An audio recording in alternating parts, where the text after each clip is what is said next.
जलपूजन इमारतीमध्ये पाणी शिरले आहे। त्यासोबतच द्वारका, श्यामसुंदर आणि शारदा सरोवर सोसायटीमध्ये पाणी शिरले आहे। लोक गाड्या बाहेर काढत आहेत।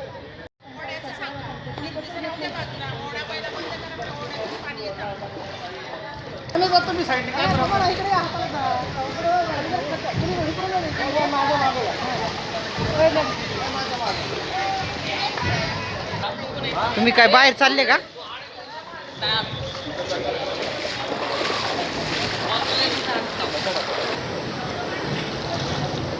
पुणे महानगरपालिका सिंहगड क्षेत्रीय कार्यालयामार्फत सर्व रहिवाशांना विनंती करण्यात येते की खडकवासला धरणातून विसर्ग सुरू असून बाधित कुटुंबांकरिता पुणे महानगरपालिकेकडून बॅडमिंटन हॉल येथे तात्पुरती रहिवाशी सोय करण्यात आलेली आहे। तरी ज्या कुठल्या कुटुंबांना स्थलांतर व्हायचे असेल त्यांनी त्वरित मदत कक्षाशी संपर्क साधावा ही नम्र विनंती।